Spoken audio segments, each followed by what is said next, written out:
Ahora sí. Bueno, muy buenos días a todos nuestros espectadores, profesionales de la salud, de las EPS e IPS y a la comunidad en general que desde Cartagena, Colombia o el resto del mundo se unen a esta transmisión. Muchísimas gracias por estar acá.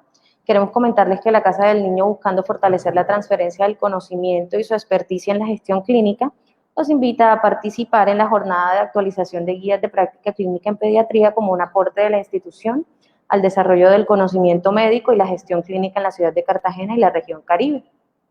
Agradecemos una vez más a todos su sintonía e interacción en esta jornada, en la que presentaremos las guías de práctica de manejo de bronquiolitis.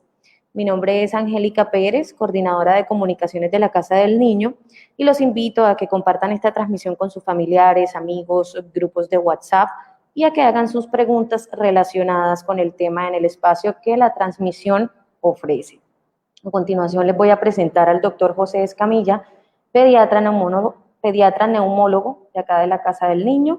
También nos acompañan las doctoras Alejandra Vargas, residente de segundo año de pediatría de la Universidad Libre de Barranquilla, y Enis Pérez, residente de segundo año de la Universidad del SINU, quienes ahorita estarán presentándoles la guía y pues quienes nos acompañan actualmente rotando en nuestro hospital. Si alguno de los participantes que está conectado quiere realizar alguna pregunta para los expositores, pueden escribirla en los comentarios y por supuesto estamos atentos respondiéndoles más adelante. Doctor Escamilla, bienvenido.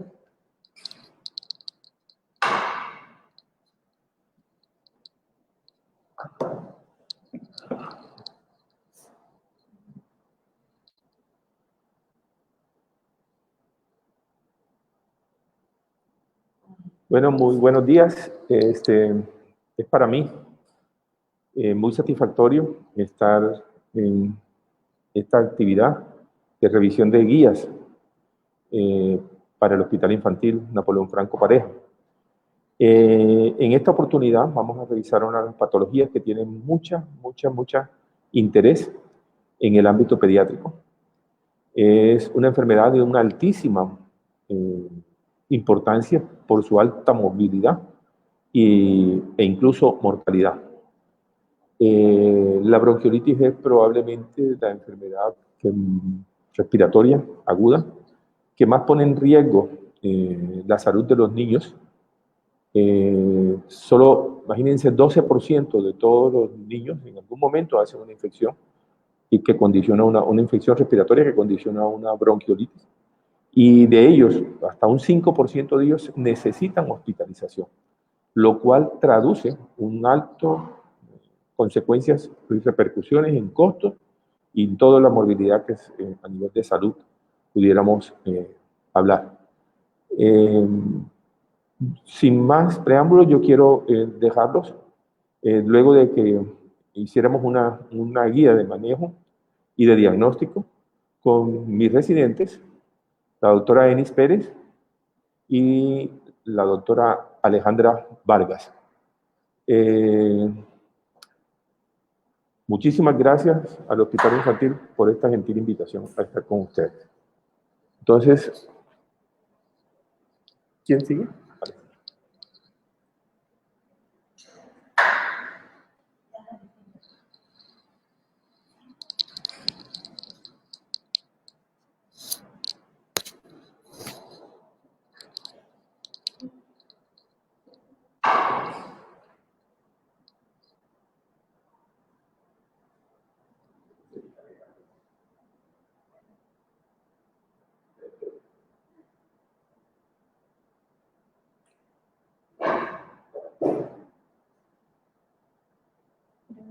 Se salió. Bueno, buenos días. Agradecer a todos los asistentes por estar conectados y pues a la Casa del Niño por la invitación para esta socialización. Hoy vamos a socializar entonces la guía de atención del paciente con bronquiolitis aguda. Para esta socialización ya nos hicieron la presentación, estaremos a cargo mi compañera Enis Pérez y mi persona Alejandra Vargas, residentes de pediatría, con la tutoría del doctor José Miguel Escamilla. En primera instancia, entonces, es necesario que sepamos que esta guía de atención del paciente con bronquiolitis en la Casa del Niño nació de la necesidad de tener un algoritmo de manejo unificado basado en la mejor evidencia disponible acerca del manejo y pues el diagnóstico del paciente con bronquiolitis. Para realizar esta guía, entonces, se tuvo como referencia varias guías nacionales y varios artículos a nivel internacional sobre qué existe de nuevo acerca de la bronquiolitis en cuanto al enfoque diagnóstico y terapéutico.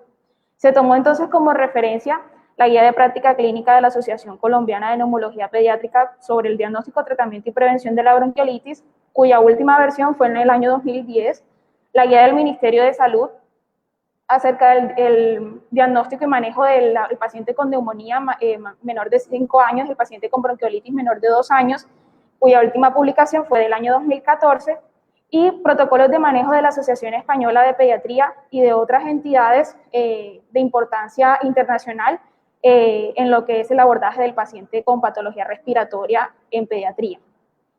Entonces, como les mencionaba, la intención de realizar una guía de bronquiolitis aguda en la casa del niño, pues nacía de esa necesidad imperiosa de tener una guía de manejo actualizado que nos permitiera unificar conceptos acerca de los estándares diagnósticos y terapéuticos que tenemos actualmente en el campo de la bronquiolitis aguda, debido a que, como sabemos, no existe un consenso realmente internacional, a nivel internacional podemos llegar a encontrar bibliografía que nos habla diferentes conceptos de la bronquiolitis y también diferentes pautas de manejo. Entonces, lo que buscaba esta guía era poder tener intervenciones eficaces, efectivas y prácticas que nos permitieran tener un criterio unificado para el tratamiento y para el abordaje de estos pacientes. Así entonces, según la bibliografía revisada, encontramos que la guía de práctica clínica del Ministerio de Salud, publicada en el año 2014, al hacer una evaluación o una comparación con las otras guías revisadas, fue la que demostró tener, según la herramienta AGRI2, una mejor evaluación en cuanto al rigor, la elaboración y los alcances y objetivos de la misma, con un puntaje de 97% de 100, por lo cual fue la que se utilizó principalmente como referencia principal. Los objetivos entonces de la guía de atención del paciente con bronquiolitis en la casa del niño van a ser mejorar la calidad de la atención en salud y la utilización racional de recursos en el tratamiento de estos pacientes con esta patología atendidos en el hospital, disminuir la variabilidad clínica injustificada de recomendaciones en cuanto a prevención secundaria y uso de indicadores de riesgo en pacientes con enfermedad grave, disminuir también la variabilidad clínica injustificada en cuanto a pruebas diagnósticas y tratamientos, y ayudar a consolidar una cultura de formulación de políticas de salud y de práctica racional que estuvieran basados en la mejor evidencia y que fueran susceptibles de ser constantemente auditados, evaluados y mejorados. Entonces, la población blanco, vamos a encontrar que van a ser estos niños menores de 2 años con esta patología, que serían los que estarían incluidos dentro de los criterios de bronquiolitis, el lactante menor de 2 años, y los usuarios seríamos nosotros, los médicos, los residentes, los profesionales de la salud, especialistas y demás, que nos vamos a enfrentar al abordaje de estos pacientes.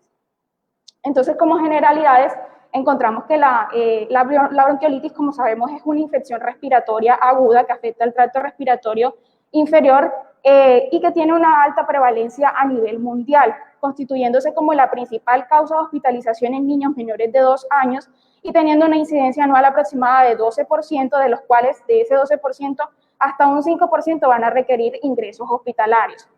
Esto es muy importante, ya hablando de nuestra epidemiología local, porque las condiciones socioeconómicas se consideran un factor de riesgo o un factor de vulnerabilidad para aumentar la frecuencia de presentación de esta patología.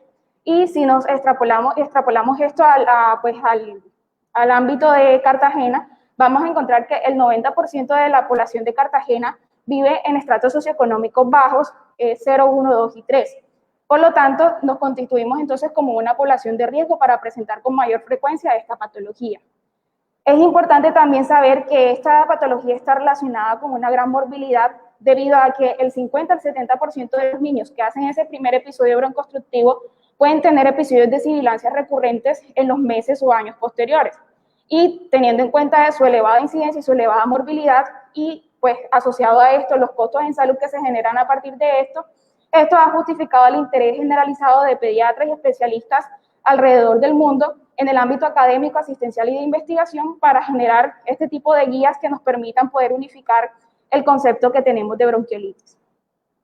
Entonces partamos del hecho de que la bronquiolitis fue definida desde el año 1993 por Mark Tonocchi como un primer episodio de sibilancias en el niño menor de 24 meses que se puede acompañar de disnea respiratoria y de existencia de pródromos catarrales. A partir de ahí podemos encontrar entonces guías como la de la Asociación Colombiana de Neumología Pediátrica en el año 2010, que nos habla que la bronquiolitis es una enfermedad infecciosa aguda inflamatoria que afecta tanto el tracto respiratorio superior como inferior y que va a resultar entonces en una obstrucción de las vías aéreas pequeñas que corresponden a los bronquiolos, pero que generalmente es una patología benigna y autolimitada que se va a presentar en niños menores de 2 años y que va a ser principalmente causada por agentes virales. En el año 2014, la Guía de Práctica Clínica del Ministerio de Salud, basados en la estrategia IEPI, que incluso en su última versión sigue manejando el mismo concepto, nos habla de que la bronquiolitis se define como todo niño menor de 2 años que tiene un primer episodio de sibilancias y que generalmente este se precede de un cuadro gripal de 2 a 3 días previos. En el año 2017, la Asociación Española de Pediatría en sus protocolos nos menciona que la bronquiolitis como tal es un diagnóstico completamente clínico que no requiere ningún tipo de estudio radiológico, analítico ni microbiológico y que a pesar de esto vamos a encontrar que en la bibliografía internacional no existen unos criterios clínicos universalmente aceptados, por lo tanto podemos encontrar guías en donde nos hablan que la bronquiolitis, el punto de corte de la edad puede ser en el menor de 12 años, perdón, de 12 meses, qué pena, y en algunas otras casos incluyen también las sibilancias recurrentes dentro de este concepto. Para la Asociación Española de Pediatría, entonces ellos mencionan que la bronquiolitis debe constituirse o debe cumplir con ciertos criterios, como son que se trate de un niño menor de 24 meses, si bien va a ser mucho más frecuente en el menor de 12 meses y su pico máximo se va a encontrar hacia los 6 meses de edad. El segundo criterio es que exista un pródromo de una insuficiencia, de una infección respiratoria aguda de las vías aéreas superiores 1 a 3 días antes. El tercer criterio, que haya un cuadro de tos o dificultad respiratoria, sibilancias u otros agregados pulmonares como crepitantes. Y el cuarto, que en el caso de que sea un lactante menor de 2 meses, la primera manifestación pueden ser episodios de apnea. Entonces, de todas estas guías, lo que podemos resumir es que para cumplir la definición de bronquiolitis deben estar presentes 3 aspectos: que sea el primer episodio de sibilancias o ruidos respiratorios, segundo, que sea un niño menor de 2 años y que tenga síntomas prodrómicos de una infección del tracto respiratorio superior, y saber diferenciar lo que sería una bronquiolitis, que sería ese primer episodio, de lo que son los lactantes que presentan sibilancias recurrentes posterior a ese primer episodio. Desde el punto de vista anatomopatológico, esto se va a acompañar de procesos inflamatorios agudos, edema y necrosis de las células epiteliales de las vías aéreas inferiores, con aumento de la producción de moco y, consecuentemente, el broncoespasmo, que es lo que va a producir toda la sintomatología y todos los hallazgos ocultatorios en nuestro paciente. Entonces, la bronquiolitis es una patología que es dentro de las infecciones respiratorias agudas una de las más frecuentes en los lactantes. Sin embargo, cuando el cuadro clínico no es típico, cuando la evolución del paciente es tórpida o hacia la severidad, es necesario que se descarten otras patologías como la neumonía adquirida en la comunidad, el asma y el síndrome coquelucho-tosferina, además de otras patologías menos frecuentes como obstrucción de vías aéreas superiores, falla cardíaca, fibrosis quística, Krupp, tuberculosis, cuerpo extraño, entre otras. En cuanto a la etiología, vamos a encontrar que el virus sincitial respiratorio va a ser el responsable del 75-80% de los casos de bronquiolitis. Sin embargo, en frecuencia le sigue el rinovirus, que se constituye como la principal etiología en el ámbito extrahospitalario, y es importante también de pronto hacer esta distinción porque el rinovirus tiende a hacer más sibilancias recurrentes, es decir, después de este primer episodio, estos niños que tienen esa infección por rinovirus puede que tengan una mayor predisposición a hacer sibilancias recurrentes. Independientemente de cuál sea la etiología que encontremos, el comportamiento clínico es más o menos parecido dentro de los diferentes agentes etiológicos, pero podemos encontrar variaciones relacionadas con la estacionalidad y con la distribución geográfica. De aquí, lo que nos debemos llevar como mensaje es que es importante, y lo menciona la Asociación Colombiana de Neumología Pediátrica en su guía, es que la infección por virus sincitial respiratorio no es sinónimo de bronquiolitis y que bronquiolitis tampoco es sinónimo de virus sincitial respiratorio, sino que existen otros agentes etiológicos, incluso bacterias atípicas, que pueden llegar a producirlo. En cuanto a la fenotipificación de la bronquiolitis, entonces vamos a encontrar que de la identificación de la etiología ha resultado importante para los estudios epidemiológicos y se ha vuelto una tendencia al estudio de esta fenotipificación de la bronquiolitis últimamente. Y vemos cómo en este estudio nos mencionan que la infección por rinovirus en el paciente con bronquiolitis va a tener unas características similares al asma, o van a ser esos niños que van a estar más predispuestos a presentar episodios de sibilancia recurrentes, por lo cual esto sería importante desde el punto de vista del abordaje terapéutico, porque estos niños generalmente son mejores respondedores al manejo con broncodilatadores y son mejores respondedores al manejo con corticoides, en los casos en los que se requiera, que ya lo veremos más adelante. En cuanto a la fenotipificación, entonces, según este estudio que estábamos mostrando en pantalla, se han realizado diferentes estudios multicéntricos en pacientes hospitalizados con bronquiolitis, en los que se logró realizar una fenotipificación de cómo se comportaba la bronquiolitis. Tenemos el fenotipo A, que es aquel paciente que consulta por sibilancias y que posteriormente hace episodios de sibilancias recurrentes o que tiene una predisposición a hacer eczemas o atopias, y que generalmente esta bronquiolitis está asociada con infección por rinovirus, que constituye el 12% de los casos. Tenemos el fenotipo B, que es aquel paciente que también cursa con sibilancias, pero que posteriormente no tiene historias de sibilancias recurrentes ni eczema, y que generalmente este se asocia con una mayor probabilidad de virus sincitial respiratorio, es un 36% de los casos. Está el fenotipo C, que es aquel paciente que cursa con una mayor severidad de los síntomas, que generalmente tiene estancias hospitalarias más prolongadas y que puede tener dificultad respiratoria moderada a severa, que son un 34% de los casos, incluido un fenotipo combinado entre el B y el C. Y está el fenotipo D, que es el que tiene menos severidad de los síntomas, que puede que no curse con sibilancias y que tenga una estancia hospitalaria corta, que sería el 17% restante. Así entonces, en este artículo bastante reciente, nos hablan de si sería importante la fenotipificación para individualizar el manejo farmacológico del paciente con bronquiolitis, y nos muestran esta sombrilla de los diferentes fenotipos que podríamos encontrar relacionados con la bronquiolitis, teniendo en cuenta la etiología viral o no viral de la misma, y cómo se ha encontrado que en los pacientes con rinovirus lo que se ha identificado es que tienen una mayor predisposición a tener sibilancia recurrente, y es porque hay una hiperrespuesta de la hiperrespuesta TH2 que hace que tengan esta predisposición, lo cual se asocia con diferentes genotipos que podrían influenciar en la respuesta farmacológica.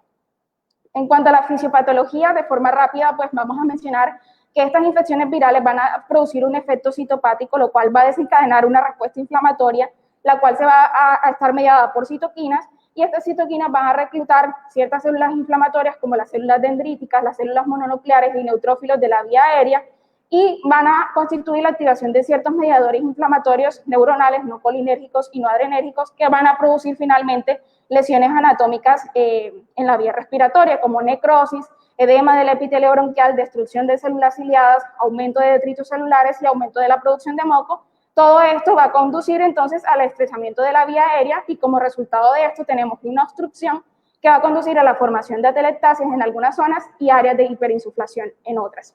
Este atrapamiento aéreo se va a ver relacionado con una disminución del cociente de ventilación-perfusión, conduciendo a un mayor trabajo respiratorio en el paciente, a hipoxemia y pues a toda la sintomatología que vamos a ver en nuestro paciente. Es importante tener presente que la fiebre no es un criterio universal de bronquiolitis. De hecho, se encuentra ausente hasta en un 50% de los casos. Y que generalmente, como lo mencionaba al principio, es una enfermedad benigna, autolimitada, que cursa sin complicaciones y que generalmente dura entre 1 a 3 semanas, aunque en algunos casos la eliminación viral puede durar incluso hasta 4 semanas. Y esto es importante que lo tengamos presente, porque muchas veces la madre puede reconsultar porque el paciente persiste con algo de rinorrea, con tos, y se trata del mismo cuadro que está siguiendo su curso natural de la enfermedad. En cuanto al diagnóstico, entonces, como lo mencionaba ahorita, se trata de un diagnóstico completamente clínico a través de una buena historia clínica, una buena anamnesis y un buen examen físico, y que se cumplan los criterios que teníamos mencionados anteriormente, que sea un lactante menor de 2 años, que tenga su primer episodio broncoobstructivo y que tenga un cuadro catarral previo. Asociado a esto, de pronto, a los criterios epidemiológicos de que estemos en una temporada de lluvia, tal vez, o una temporada fría, que aumenta la predisposición de estos pacientes a presentar estos episodios. Entonces, ¿en qué momento vamos a realizar paraclínicos? Bueno, los paraclínicos van a quedar entonces limitados a aquellos pacientes en los que existan dudas sobre el diagnóstico, que no cumplamos todos estos criterios, en aquellos pacientes que tengan una evolución hacia la severidad o que tengan una evolución tórpida o atípica de los síntomas.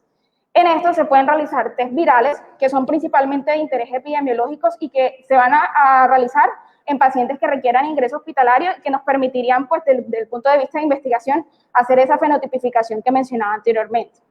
Se puede realizar la radiografía de tórax, aunque esta generalmente suele ser normal, entonces va a estar indicada solamente en casos de que haya afección grave o sospecha de complicaciones, o que el paciente tenga una mala evolución o haya dudas diagnósticas. En cuanto al hemograma, la BCG, la PCR y la procalcitonina, estos no están indicados que se realicen de rutinas porque generalmente lo que vamos a encontrar son resultados muy inespecíficos que no nos van a permitir diferenciarlo de otras entidades.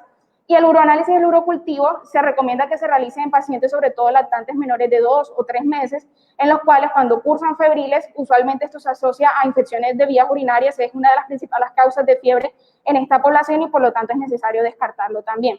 Los hemocultivos serían indicados en aquellos pacientes que tengan síntomas de severidad, que tengan aspecto tóxico, que notemos un deterioro clínico, que nos haga sospechar que haya una coinfección bacteriana o que definitivamente no estemos ante un cuadro de bronquiolitis. Entonces, como vimos, la radiografía de tórax no se recomienda de rutina, sin embargo, es muy importante que tengamos presente que en nuestra población la neumonía se constituye como la principal causa de muerte en la primera infancia, en los primeros 5 años, y la neumonía se va a caracterizar por cuadros de tos, fiebre, taquipneas, dificultad respiratoria y compromiso del estado general, que digamos son síntomas tan inespecíficos que puede que no lo podamos diferenciar desde el punto de vista clínico de una bronquiolitis. Sin embargo, en la estrategia IEPI, en múltiples estudios que se han realizado, nos han demostrado que la asociación de fiebre con taquipnea nos aumenta las posibilidades diagnósticas, son los síntomas más específicos para considerar una neumonía, y cuando tenemos un paciente que se asocia a dificultad respiratoria moderada a severa, siempre debemos descartar que no estemos ante un cuadro neumónico. ¿Cuáles son los criterios de hospitalización de bronquiolitis? Entonces vamos a tener que paciente que no tolera la vía oral o que rechaza el alimento, que está con signos de deshidratación, letargia, que tiene historias de apnea, que tiene una taquipnea para su edad, dificultad respiratoria moderada o severa, satura menos de lo esperado para la altura sobre el nivel del mar, tiene una enfermedad grave según la escala de severidad que ya les mencionaré, tiene un diagnóstico dudoso, la edad está en los primeros 3 meses, tiene comorbilidades, la sintomatología inició antes de 72 horas, que esperaríamos que de pronto haya un empeoramiento, o que tenga situaciones socioeconómicas o de riesgo social que impidan que tenga un buen manejo o un buen control cuando se le dé el egreso. Debemos saber diferenciar entonces la bronquiolitis de la bronquiolitis de alto riesgo, que sería aquel paciente que cumple, pues, los criterios clínicos ya mencionados anteriormente, pero que se constituyen como esos pacientes que tienen un alto riesgo de falla ventilatoria, un alto riesgo de complicaciones asociadas a la bronquiolitis, debido a comorbilidades asociadas o debido a que se constituyen como grupos etarios de riesgo, como son los menores de 2 meses o los niños que tienen antecedentes de prematuridad, menores de 6 meses, o que tengan cardiopatías congénitas o enfermedades pulmonares congénitas o enfermedades neurodegenerativas. Principalmente eso serían los bronquiolitis de alto riesgo. Y finalmente vamos a hablar sobre la escala de severidad, que la guía de práctica clínica del ministerio nos recomienda que utilicemos la escala de Wood-Down-Ferres modificada, en la cual se van a evaluar varios parámetros como la saturación, la frecuencia respiratoria, las sibilancias y el uso de músculos accesorios. De acuerdo a eso nos van a dar un puntaje que nos va a clasificar a la bronquiolitis como leve, moderada, severa, y esto nos va a permitir definir qué pacientes vamos a poder darle un egreso con manejo ambulatorio y qué pacientes definitivamente requieren de un ingreso hospitalario. Es importante que esta valoración se haga cuando el paciente se encuentre pues lo más tranquilo posible, cuando ya se haya hecho una desobstrucción nasal, para evaluar definitivamente cuál es la verdadera dificultad respiratoria que tiene. Y siempre tener en cuenta que todo niño con diagnóstico de bronquiolitis que tenga unas saturaciones por debajo de lo esperado para la altura sobre el nivel del mar, en nuestro caso menor a 94%, se debe hospitalizar o se debe remitir para hospitalizar. Aunque estas saturaciones van a depender, pues, como les dije, de la altura sobre el nivel del mar en la que nos encontremos. Los dejo entonces con mi compañera Enis, que les va a hablar sobre el tratamiento.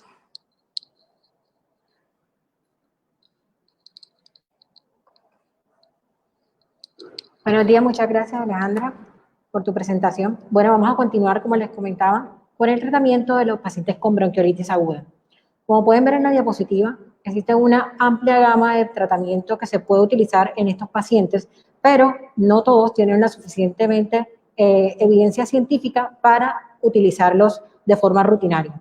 Cada uno de estos medicamentos, de estas opciones terapéuticas, van a tener unas indicaciones específicas que son las que se trataron de incluir con la mejor evidencia hasta el momento en la guía de práctica clínica de la institución. Entonces vamos a partir con el tratamiento, dividirlo en dos partes. Medidas de soporte que se deben brindar a todos los pacientes independientemente de la severidad de la bronquiolitis, sea una bronquiolitis leve o una bronquiolitis severa. Dentro de las medidas de soporte se le van a brindar a estos pacientes, vamos a encontrar inicialmente la hidratación y una adecuada nutrición. Como hemos venido aprendiendo, aproximadamente el 80% de los pacientes que presentan bronquiolitis aguda son categorizadas como leves, pero el resto de pacientes que requieren manejo e ingreso hospitalario van a requerir incluso hidratación por vía parenteral. Estos pacientes que tienen una alta dificultad respiratoria o frecuencia respiratoria mayor de 70 o signos clínicos graves de dificultad respiratoria que le impiden tolerar la vía oral, el manejo va a ser con líquidos parenterales. Y los pacientes que toleren la vía oral, se les van a administrar tomas de forma espaciada, incluso se podría llegar a utilizar sonda nasogástrica u orogástrica para la alimentación de estos pacientes. Todo esto es con el fin de disminuir la posibilidad de que el paciente presente una broncoaspiración con la dificultad respiratoria que está presentando. Esa es la primera medida que tenemos que tener de soporte en todos los pacientes con bronquiolitis.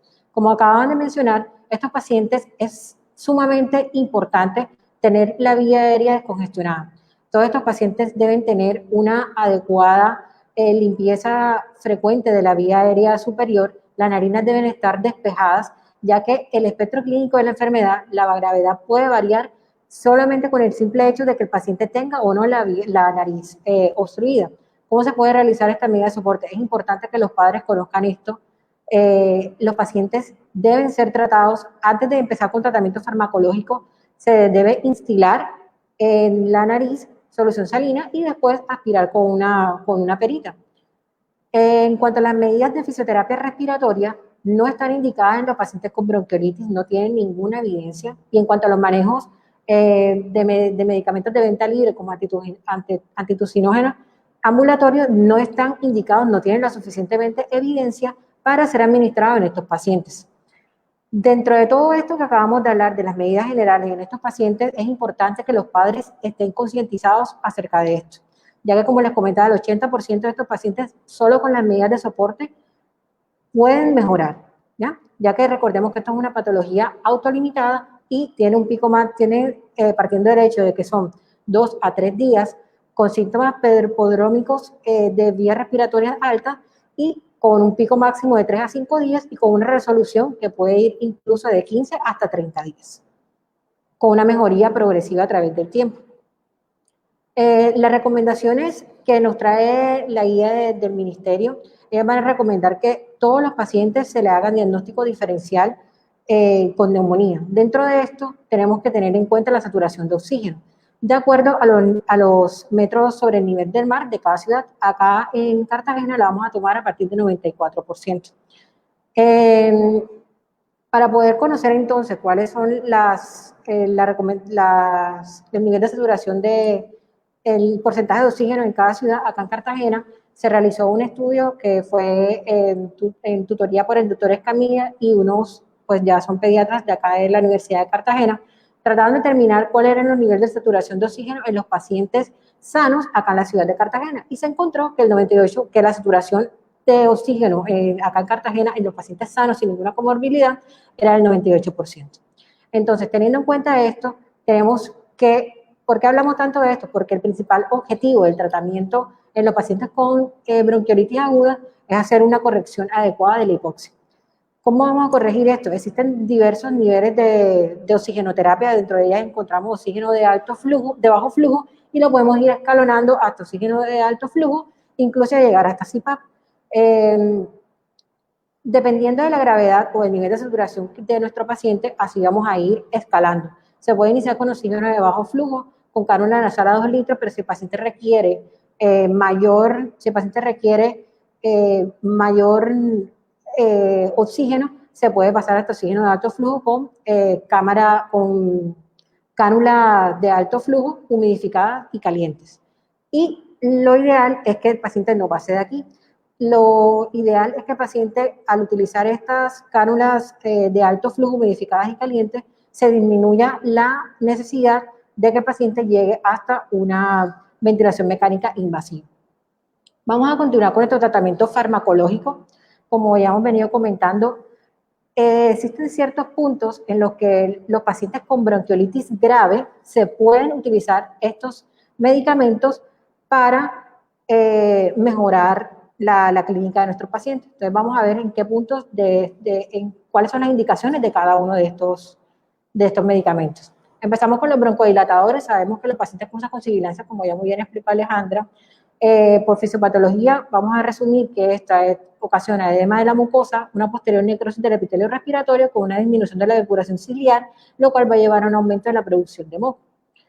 Si bien está bien claro y documentado en la guía que no se debe recomendar el uso de beta-2-adrenérgico de acción corta ni de forma ambulatoria ni de tratamiento hospitalario en los menores de 2 años de edad, encontramos este congreso donde se establece que donde se realizaron un ensayo controlado aleatorizado en el que compararon los broncodilatadores con el placebo. Dentro de este ensayo controlado aleatorizado incluyeron 30 estudios que incluyeron 1.992 lactantes entre 0 y 12 meses de edad y se concluyeron 3 cosas. Rápidamente vamos a comparar. Acá en sus pantallas pueden evidenciar, bueno, este es el subtotal. La primera gráfica que estamos viendo es la comparación del uso de beta-2 agonistas y de placebo en los pacientes con bronquiolitis aguda y cuál fue su requerimiento de estancia hospitalaria. Podemos ver al final del gráfico que tocaba el 1 y que no hay una suficiente, aunque sí se había una ligera mejoría, una ligera disminución en los ingresos hospitalarios, no era significativamente estadístico, entonces en esa parte no apoya pues el uso de broncodilatadores. Acá estaban comparando, en esta siguiente gráfica, comparan el uso de los broncodilatadores con el placebo, dependiendo del desenlace, y la evaluación era ver el desenlace, cuántos días de hospitalización requerían los pacientes. Como podemos ver en la gráfica, toca el 0 y no está el estudio ni a favor ni a favor del tratamiento con broncodilatador, ni a favor del placebo. No era significativamente pues, estadístico. Entonces, no hay el uso o no de broncodilatadores, no disminuye la estancia hospitalaria, los días de estancia hospitalaria. En cuanto al nivel de saturación de oxígeno, vemos que al final tampoco disminuye, tampoco mejora los niveles de saturación de oxígeno en nuestro paciente, pero como podemos ver en la gráfica, todos los estudios incluidos en esta fueron bastante heterogéneos. Pero cuando se evaluó la mejoría clínica de los pacientes, o sea, de los síntomas de estos pacientes, al usar los beta-2 agonistas, sí se dieron cuenta que los pacientes sí presentaban una mejoría clínica. Aunque no mejoraban la saturación ni los días de estancia hospitalaria ni los ingresos hospitalarios, sí se evidenció una mejoría en los síntomas del estado clínico del paciente. Esto está reforzado con este siguiente estudio, en el cual también comparan el uso de broncodilatadores con el placebo, y sí se dan cuenta que existe una evidencia de efecto estadísticamente significativo, aunque de muy escasa importancia clínica, de los broncodilatadores para mejorar la bronquiolitis aguda en el régimen ambulatorio en la puntuación de los síntomas. Aunque no disminuyeron el ingreso ni su duración, sí mejoró los síntomas y tuvo un efecto benéfico marcado en los pacientes que utilizaban broncodilatadores, sobre todo en aquellos pacientes mayores de 12 meses de edad con sibilancias. Este fue un estudio que realizaron acá también en la Universidad de Cartagena, en tutoría con el doctor Escamilla, que pues no fue publicado, pero ellos trataban de documentar cuáles eran los fenotipos clínicos de bronquiolitis y cuáles respondían o no al tratamiento con salbutamol con inhalador de dosis medida. Y encontraron que el 52.27% de estos pacientes sí tuvieron una respuesta clínica positiva al salbutamol de inhalador dosis medida en comparación con los pacientes pues, que no lo utilizaban. Y que a partir de los 6 meses de edad, concordando con el estudio que acabamos de ver ahorita, por cada mes de edad que se aumente, van a aumentar un 9% de probabilidad de respuesta al salbutamol. Esto nos lleva a tener unos buenos puntos de práctica clínica que se encuentran en la guía. Dentro de esto vemos que hay que tener en cuenta, si tenemos un paciente lactante, un lactante menor, con el primer episodio de sibilancias y con un cuadro predrómico de síntomas de vía respiratoria alta, que estamos sospechando una bronquiolitis, se le puede realizar una prueba terapéutica con el broncodilatador con una dosis de 200 microgramos cada 10 minutos y evaluar ir con una evaluación clínica con un máximo de 60 minutos. Si este paciente responde a esta prueba terapéutica, a este paciente se le debe considerar el diagnóstico de asma y se debe agregar un esteroide al tratamiento. Entonces, todo esto nos lleva a la primera parte de nuestro flujograma, en el que se parte del hecho del diagnóstico clínico de los pacientes con bronquiolitis. Teniendo en cuenta, tenemos un lactante menor, un menor de 2 años de edad con síntomas predrómicos de moco, tos, fiebre, primer episodio de sibilantes, es decir, que está cursando con un proceso broncoconstructivo. Tenemos que preguntarnos si este paciente tiene algún signo para categorizarlo si es grave o leve. Si el paciente tiene frecuencia respiratoria mayor de 70, tiene tirajes subcostales, intercostales, aleteo nasal, cianosis, episodios de apnea, saturación menos del 94%, lo categorizaríamos como un paciente con una bronquiolitis grave. Si a nuestro paciente ya lo tenemos con una bronquiolitis grave, nos tenemos que preguntar, como ya nos explicó Alejandra, cuáles son los signos de peligro o los síntomas de bronquiolitis de alto riesgo. Si no los tiene, a este paciente le vamos a realizar una prueba terapéutica con broncodilatadores, sobre todo si son pacientes mayores de 6 meses de edad, como la que ya acabamos de explicar con el salbutamol. Si el paciente sí mejora con esta prueba terapéutica de salbutamol, inmediatamente le vamos a iniciar manejo con prednisolona oral a 1 miligramo por kilo día por 3 días. Si nuestro paciente sí tiene, nos volvemos acá arriba, si nuestro paciente sí tiene datos de clínicos de bronquiolitis de alto riesgo, este paciente debe ser remitido a un centro de mayor complejidad e iniciar oxígeno por cánula nasal. Este algoritmo está así diseñado de esta forma porque puede ser extrapolado a otras instituciones donde no cuenten con centros de alta complejidad. Acá la institución pues remitiríamos a unidades de cuidados intermedios, incluso hospitalización. Pero esto puede ser utilizado en otras unidades, en otras entidades de primer nivel, para que puedan tener en cuenta este algoritmo. Entonces, el siguiente medicamento utilizado es la adrenalina. Queda claro que no hay indicación y que no se recomienda el uso de adrenalina inhalado en combinación para tratamiento ambulatorio o hospitalario en los menores de 2 años de edad con bronquiolitis. Sin embargo, en una revisión sistemática que no tuvo un metaanálisis, pues se evaluó la eficacia de este tipo de intervenciones de la adrenalina y se encontraron que estos pacientes sí tenían algunos efectos positivos y que no sobre desenlaces clínicos importantes, aunque no tenían desenlaces sobre la hospitalización y la estancia hospitalaria, sí había unos puntos donde sí estaban a favor. Por eso, ¿qué pasa si se debe utilizar adrenalina? Si se debería utilizar prueba terapéutica con adrenalina. Aquellos pacientes que son lactantes menores de 6 meses de edad y aquellos pacientes que tengan bronquiolitis grave o sí, de bronquiolitis moderada a grave, esos pacientes se les puede realizar esta prueba terapéutica. Los mejores reportes insisten en la ausencia del beneficio de la adrenalina a cualquiera de sus presentaciones o combinaciones. Pero como les comentaba, evidenciamos en este Cochrane que nos resume en el que se incluyeron 19 estudios que evaluaron 2.256 pacientes, compararon la adrenalina versus el placebo y se encontró que estuvo pues fuertemente a favor del uso de la adrenalina en los lactantes menores de 6 meses de edad, pero dentro de las primeras 24 horas. Si el paciente después de 24 horas de haber iniciado pues, los síntomas o el ingreso al servicio de urgencias, se le inicia la adrenalina, ahí sí no tendría la suficiente utilidad. Pero si se utiliza dentro de las primeras 24 horas, sí estaría pues indicado. Entonces incluimos nuestra prueba terapéutica, volvemos a nuestro flujograma, sí le incluimos la prueba terapéutica a nuestros pacientes con adrenalina, sobre todo en los pacientes menores de 6 meses de edad. Vamos con los corticosteroides. Tenemos que los corticosteroides inicialmente, como la clínica es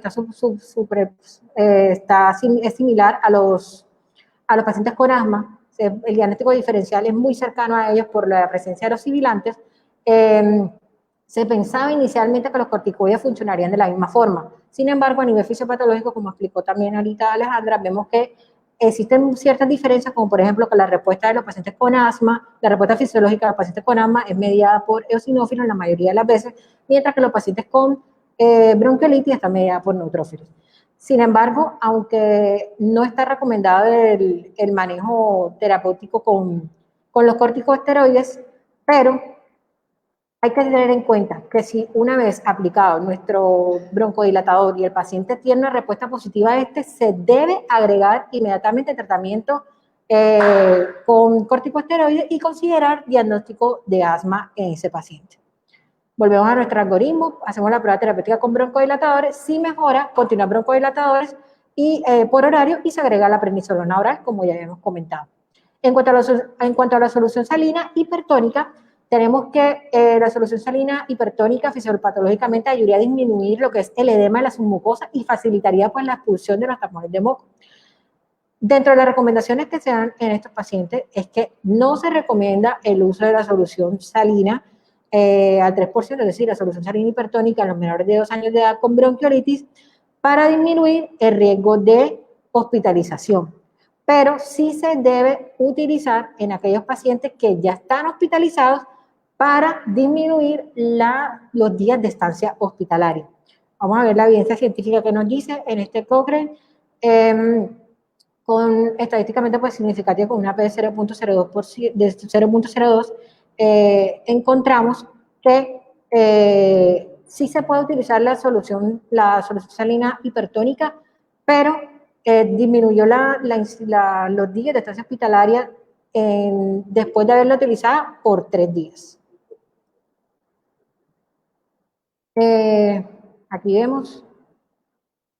Sin embargo, a nivel de coste-efectividad, también se hizo la pregunta y se solicitó este estudio, realizaron este estudio en el que comparaban si realmente era beneficioso utilizar esta solución salina hipertónica en estos pacientes, aún sabiendo que la mayoría de estos pacientes van a tener una resolución espontánea después del tercer al quinto día del inicio del cuadro clínico.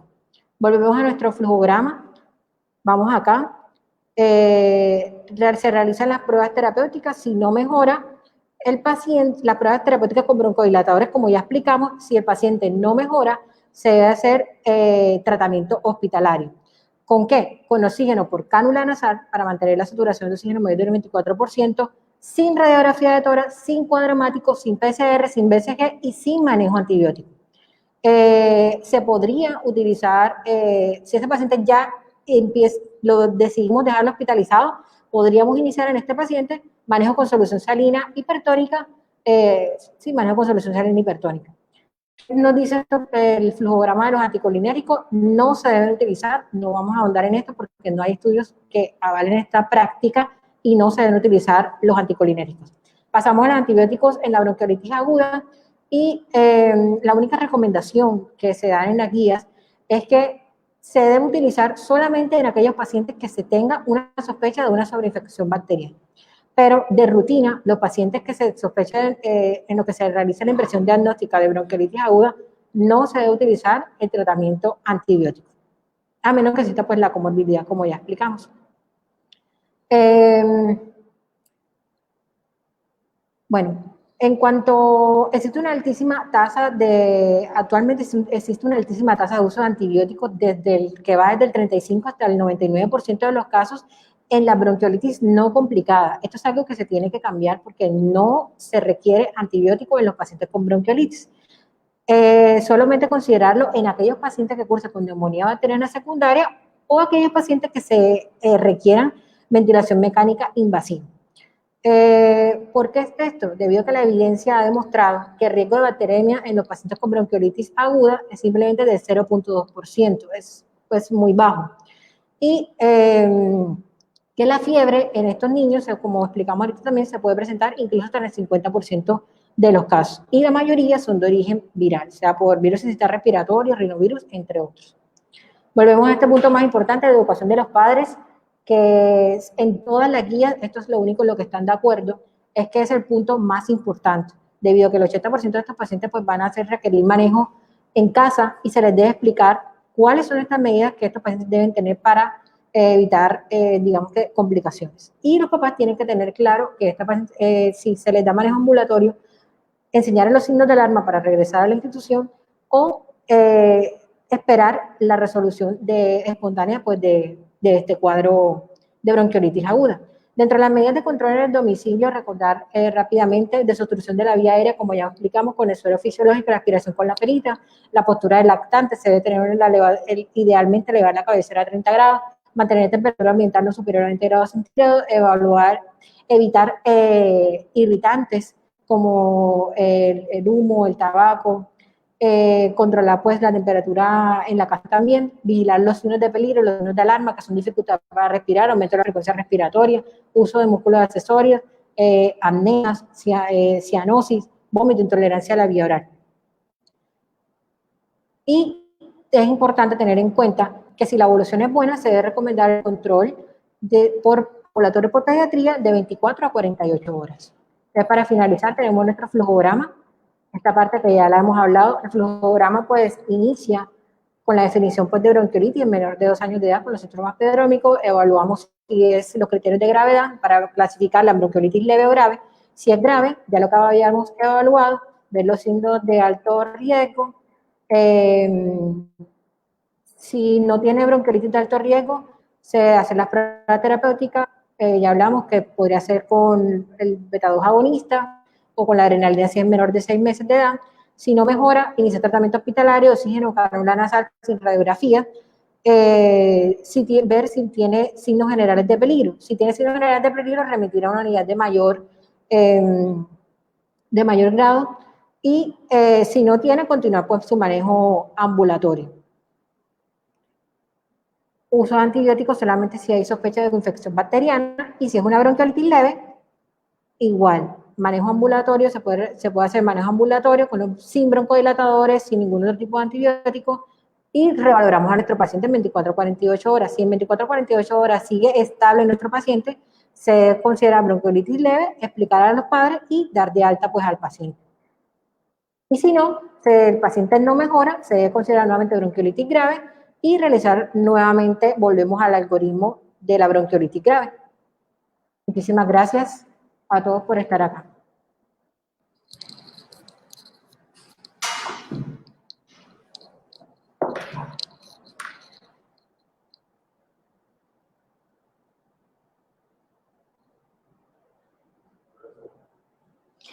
Muchísimas gracias a todas las personas que nos acompañaron durante esta transmisión.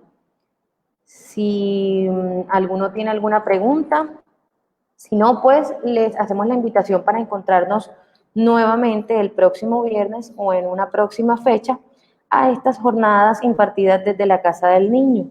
Lo invitamos a estar atentos a las próximas. No olviden seguirnos a través de nuestras redes sociales y mantenerse al tanto de todas las acciones diarias del Hospital Infantil Napoleón Franco Pareja Casa del Niño. Nuestra cuenta en Instagram es @lacasadelnino_ctg. Se las repito, @lacasadelnino_ctg. En Twitter estamos como @casadelnino. Y por acá en Facebook Live, donde estamos haciendo la transmisión, Hospital Infantil Napoleón Franco Pareja Casa del Niño. Que tengan una feliz tarde para todos y nos vemos en una próxima emisión.